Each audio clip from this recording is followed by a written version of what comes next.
Welcome everybody. I'm gonna give you all a second to trickle in here, but thank you so much for joining us. We are in for a treat. The numbers are, man, they love you. They're coming in. I want to say this first before we start, because we have a limited amount of time. There may not be an opportunity for the audience to ask any questions.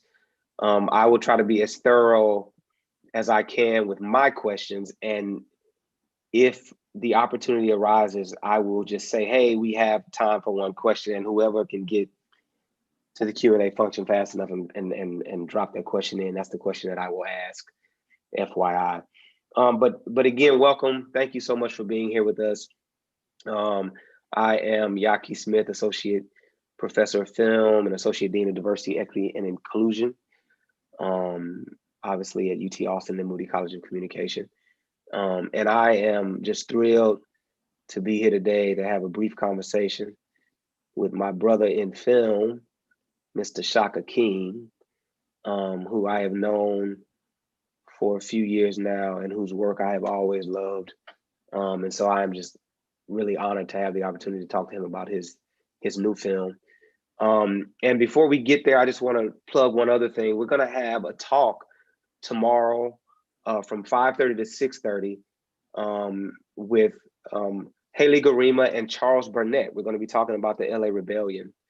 And so please come through to that talk as well. It is going to be both informative and inspiring. And I think you will see that this talk that we're having today and that talk will probably have a lot of the same threads in them in terms of the style of filmmaking and in terms of sort of the voice and vision of the filmmakers.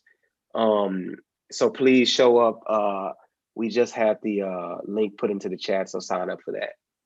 I'm not going to spend a lot of time reading Shaka's bio, because I'm going to just post it here for you to read, because we don't have time for that right now, right? Well, I'm going to try to post it, and it's not posting, but we're going to find a way to get you Shaka's full bio. But this is what I want to say about Shaka really quickly. One, Shaka, and I'm going to just pull some things from it. Shaka has been recognized with the Directors Award at the Critics Choice Association Celebration of Black Cinema event this year.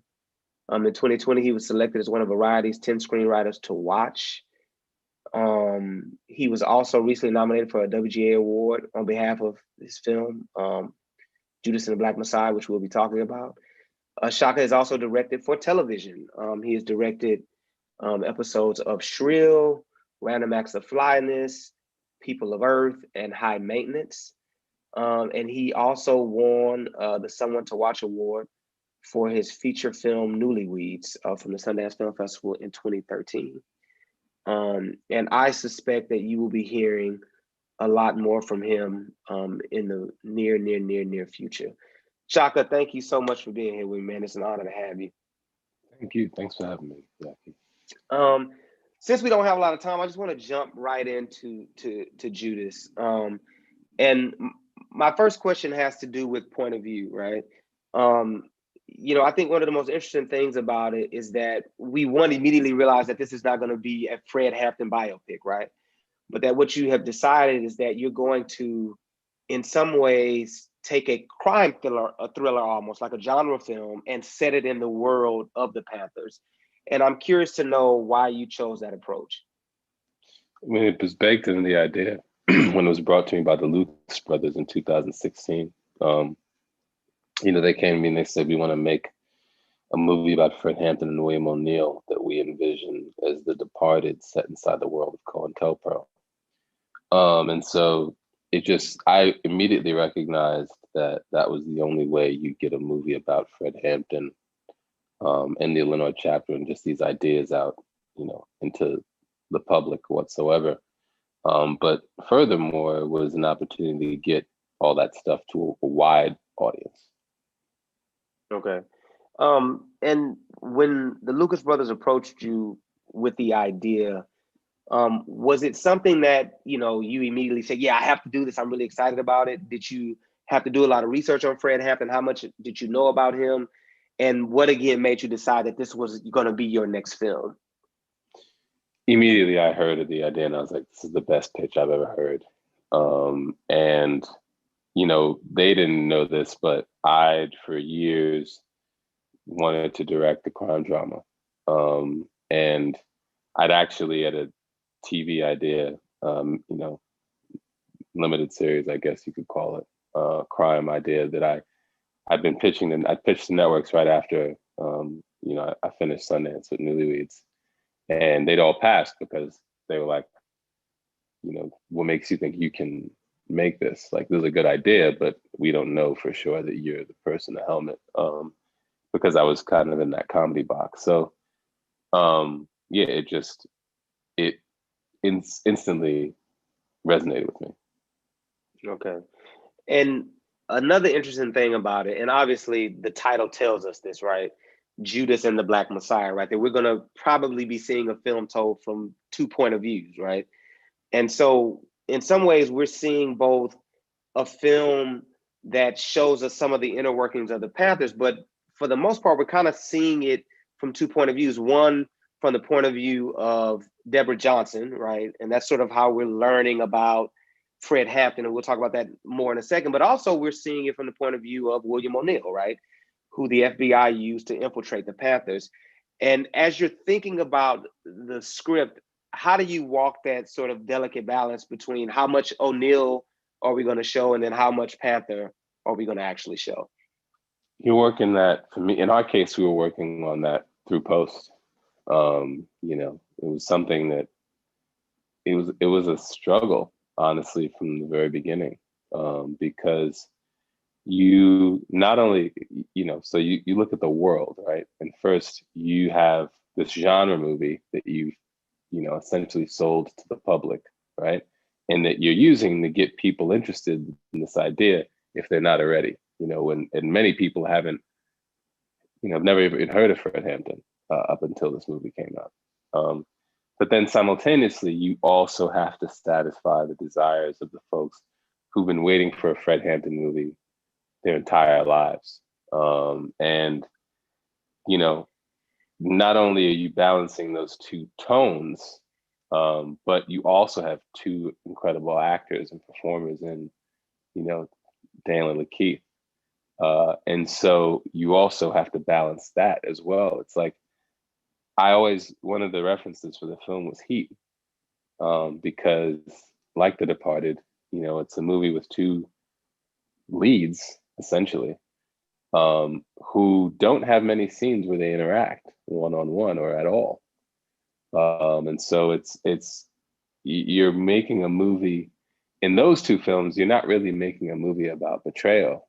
You're making a movie just about two individuals, you know, with diverging desires and, like, you know, conflict that arises as a result of that.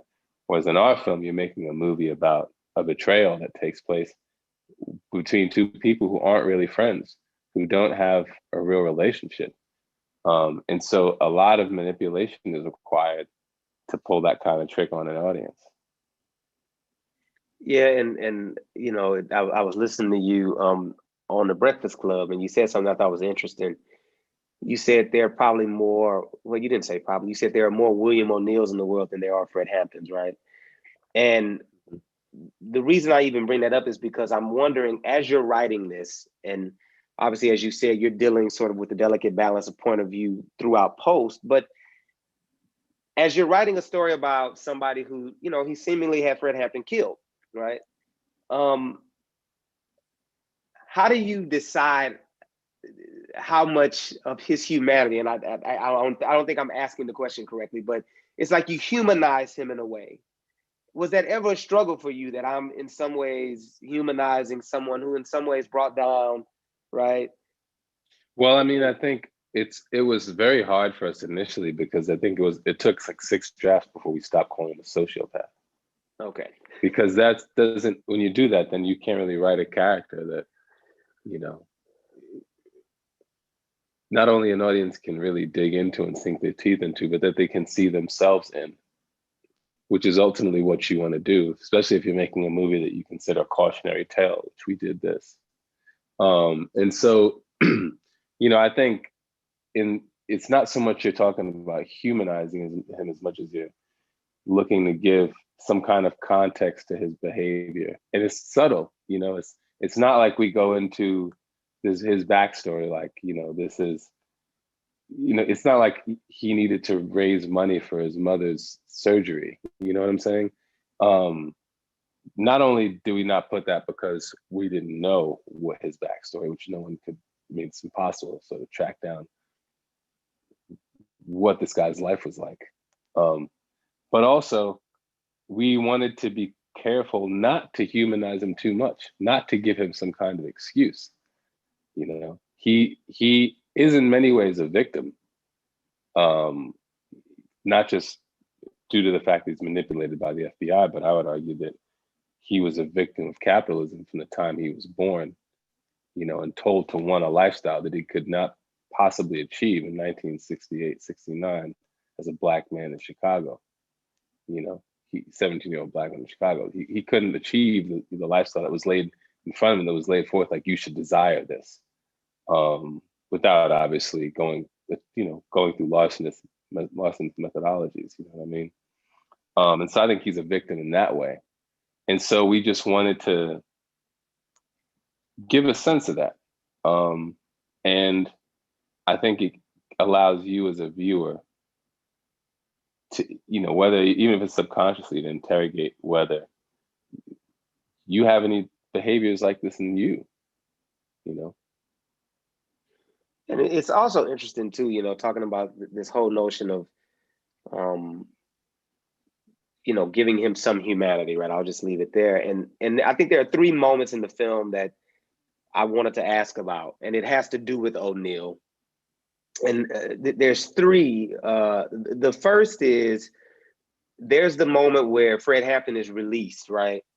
And he gives that great speech, "I am a revolutionary," right? That's what I'm called, "I'm a revolutionary" speech. And as he's saying that, you hold the camera on O'Neill, and I see O'Neill almost, it's like he not only he is a revolutionary, right? I feel like I'm watching somebody who has become a Panther. And then you do this beautiful thing where you cut to Mitchell, right, staring him down, and then you see him kind of stop getting into the thing. But before a moment, he was there, right? Then there's a great moment where, after Fred is released, they say, "Where do you want to go?" He says, "I want to go to headquarters." And we come in, and of course, we think we're about to see burnt out headquarters. But no, this thing is together. And guess who led the effort, right? O'Neill did again. And then there's the moment where him and Fred get into it outside, and he says, "We got to do something big, right? We got to blow up City Hall," I think is what he said, right? And as I'm watching those moments, I'm asking myself the question, is O'Neill really like starting to believe and maybe fall in love with the movement, yet he understands what he basically stands to lose if he doesn't go through with what he was assigned to do by the FBI? Well, the key moment that is, that follows him talking about blowing up federal buildings is when he reveals the wire he's been wearing under his shirt in the car, and it's very clear that he was attempting to entrap Fred and the Panthers and a terrorist plot. So I think to go to the first two moments you referenced. The first moment is I think it's the apex. If there's ever a moment in the entire movie where O'Neill starts to become converted, it's that moment, literally that shot, And I think that it's a result of, we give you a little hint of it when the Crowns come in to help rebuild, and O'Neill's initially surprised, and then he's like, "Okay, I won't have to do this all on my own. Like, this is actually coming together." Because initially he was complaining, and the truth of the matter is, we heard that he did lead the rebuild effort because he was the handyman. That was based on a true story. So he rebuilds this place. He gets thanked by Fred. The two of them have never had a particularly close relationship. You have one moment where they have an exchange in the car after the pool hall scene where O'Neill intervenes when Fred is about to get jumped by the Crowns, and we have this one moment at the where Fred thanks him for leading the rebuild process, And so that is a moment for O'Neill of emotional connection between he and the party's leader. And then he finds out that his comrade has been killed. And you see that moment as, Winter's exit. So we linger on O'Neill's face for a moment. And you see he's affected by that news a little bit. And that's on the heels of that, Fred giving this powerful speech, the most powerful speech in the film. And I think for a moment, O'Neill is starting to permeate, and in that moment, he sees his handler going through, his handler seeing him go through this experience. And that's a wrap. He pulls it back immediately and it's gone for good. From that moment on, he remembers he's reminded of his role, and I think you do situation. And I love the scene right after that where Mitchell says to him, as I watched you, I was saying either this guy needs to have an Academy Award or he's actually believing it. You know what I mean? And I think that really sort of solidifies that moment, but also solidifies what O'Neill knows that he has to do, right? That and the danger that he will be in if he does not go in it. There's something also interesting that happens when Fred's in prison, and this is about O'Neill, and then we're gonna move to Fred in a second. I don't want to spend too much time on him, but you show Fred in prison, and there's a man, I'll never forget, there's a shot of a man who looks like he's been so badly beaten, and it looks like they etched something into his chest, I believe. Mm-hmm, mm-hmm. And as I'm watching that, I'm asking myself, is this O'Neill's fate, right? Is this what O'Neill thinks his fate will be if he does not, right, do what he has been basically told to do by the FBI? And is that what I should be thinking about when I see that moment, or is that not, or should I just be thinking about the ways in which Black men in general are being brutalized within the prison system in that way? It's the latter. Yeah, we didn't connect O'Neill at that moment at all. Okay. All right.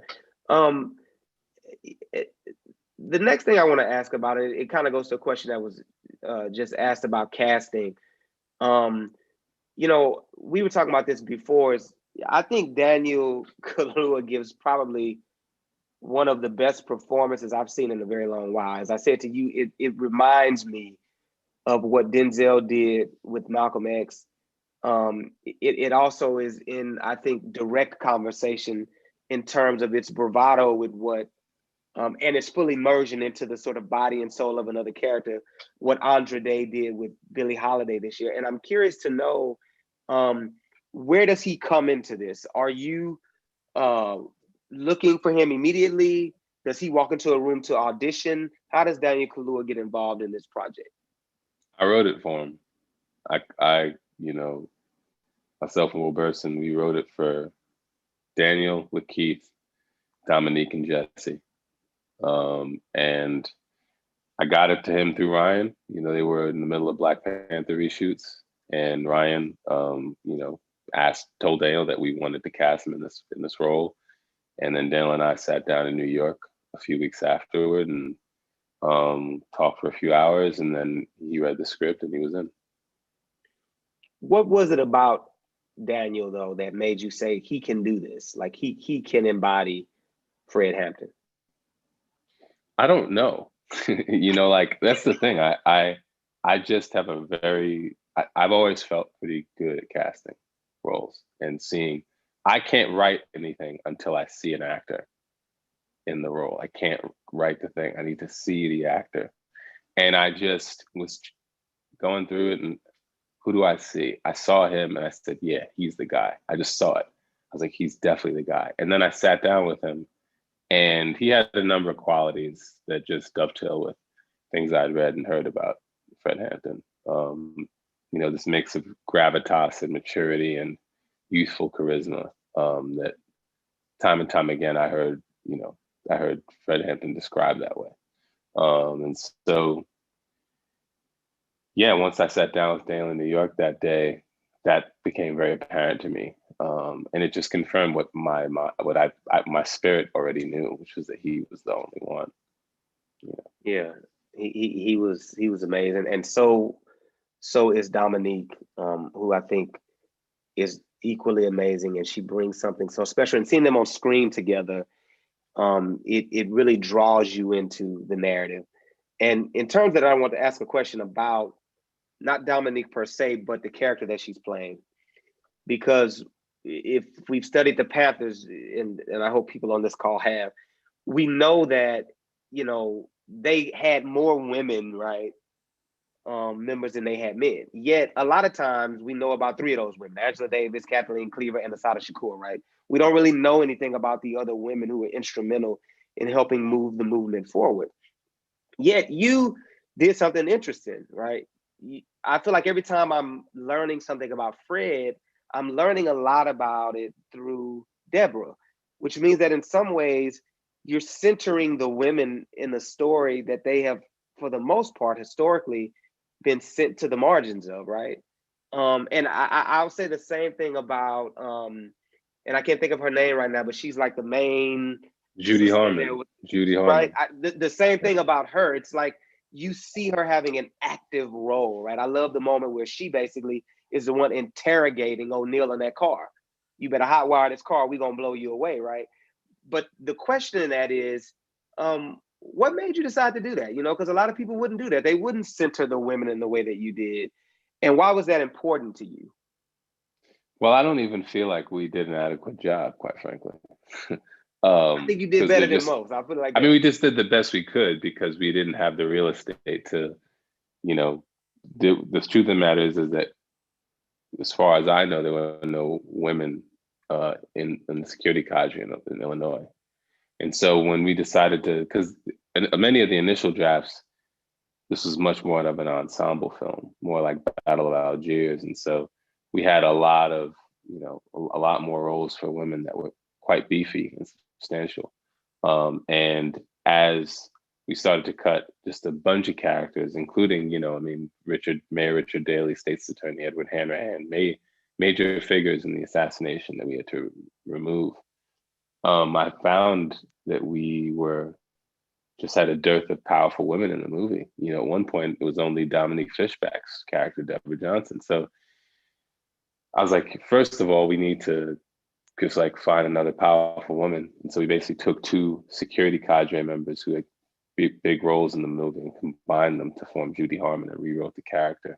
Um, and and then that was like our way of, and then I was fortunate to cast in my actors two really intelligent, you know, dramatists in Dominique Thorne and Dominique Fishback, who had ideas and opinions of their own. And most of the time, you know, even if the idea wasn't perfect, there was an idea contained therein that was.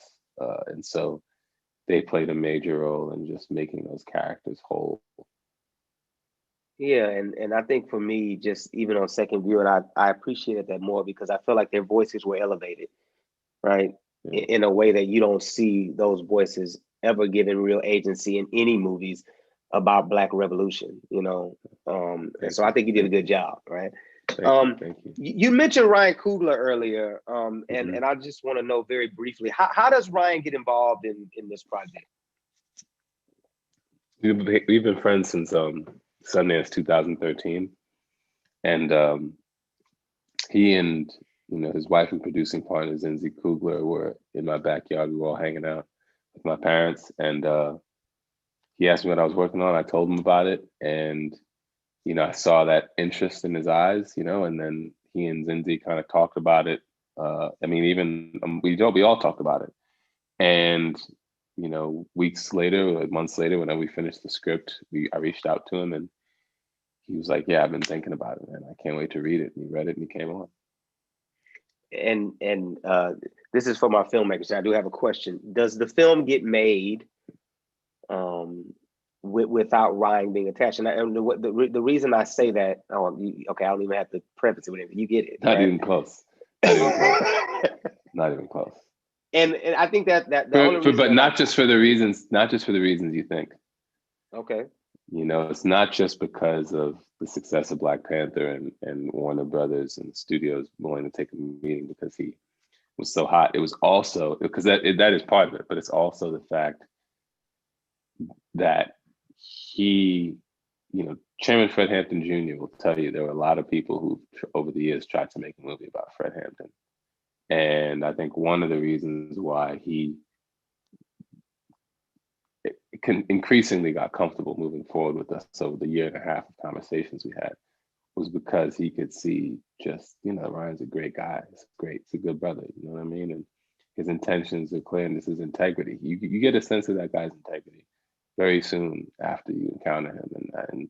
And Chairman's a very perceptive man, and I think he could perceive that this was someone who, would use his power to protect the legacy, and would really go about this in a really respectful manner, which he did. So, I think that played a big role in getting the movie greenlit too. When you make a film, you're not at all thinking about, Golden Globe nominations, blah, blah, blah, this or that, right? You're just thinking about getting the project made, and really, to your point, making sure that you are telling the story as authentically as you can, right? And especially when you're portraying real people on screen, you want to make sure that you tell their story respectfully, right? And I say all that to say, you're not thinking about it, but it's a reality right now, right? And how does it feel, right, to have? Because I know the story a bit of, I know after Newlywed said it was a struggle, right? A struggle to really get the next thing made, and here you have it made, and it's getting Oscar buzz, which we could get into a whole conversation about whether or not you care about that. But the point is, a film that you put your blood, sweat, and tears in is getting major recognition. And just as a filmmaker, independent filmmaker who's been out there hustling and grinding, how does it feel? That feels great, man. It feels amazing. And it's just nothing but really wins. You know what I mean? It feels good to have made a piece of art that people connect to, regardless of whatever it is. It feels good that it's this story, and that you're able to have some utility, you know.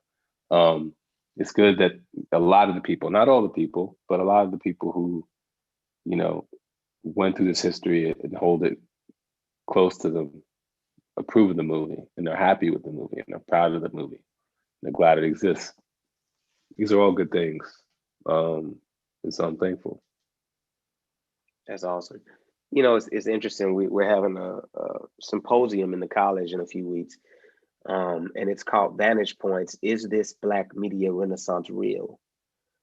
And we have we got like Ryan, we got Ava, Barry, right? We have all these filmmakers right now who are really able to get their work made, and also who are able to open the doors for other people to walk in and get their work made.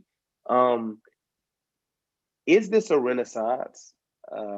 Is it a moment? And depending upon how you answer that, how do we sustain this moment or make sure that this renaissance doesn't, go away in the next year or so? I hope it's not a renaissance or a moment. I hope it is, a sustained just way of being, where, there's just more and more and more Black writers and directors making all types of work, you know. How do we get there? I think obviously it starts with, those of us who have that opportunity to help others make that opportunity for themselves. The way that Ryan did, myself, the way that Ava and Barry do, for others, Lena Waithe, etc. You look at the progress that's been made within the industry, and if you do the math, a considerable amount of it is because of what someone reaching back, and so I think that's also what we can control, and obviously applying pressure to the studios to add more Black executives, because I do think that it helped that we had Nigel Kuykendall at Warner Brothers, in a position of power, who've been trying to make a movie about the Panthers are there for a decade, so that the studio heard about this history somewhat. They knew a little bit. They'd seen a couple scripts, maybe some they even gotten close to making, maybe some that didn't work all the way, but they could see, I think, just like the good business of telling this story. And I can't say that's the case with every studio. So, what is earlier you said this is a cautionary tale, and I know you got to go, so we're gonna get you out of here in a Yeah. second. It's a cautionary tale. Um, what is the message here in terms of it being a cautionary tale? What do you want for the viewer to leave this film with? Well, I think, it's in some ways about the dangers of being apolitical. In the case of O'Neill, he started out apolitical in that, he belonged to nothing, he believed in nothing outside of his self, preservation, which is something that capitalism will do to you. And, it'll create the conditions that lead to poverty and scarcity, and the belief in nothing outside of self-preservation. And so I think O'Neill's apoliticism was born out of capitalism. And, that led to him destabilizing a movement, you know, robbing the world of a great leader in Fred Hampton. And look at how his story ended, O'Neill's story ended. So, I think it's a cautionary tale in that way. And that is a takeaway from the movie. You got it. Well, I know you got to jump to another event, but man, I have to one just say congratulations. Thanks, man. It is an honor to know you. It's an honor to really see this film and to know that you were at the helm of it. I was so inspired by it, and I think so many other people have been inspired by it as well. And we appreciate you taking some time with us and talking to us today. So thank you so much. My pleasure, Yaki. Thanks, man. All I'll right. talk to you soon. Take care. All right. Be well. All right. You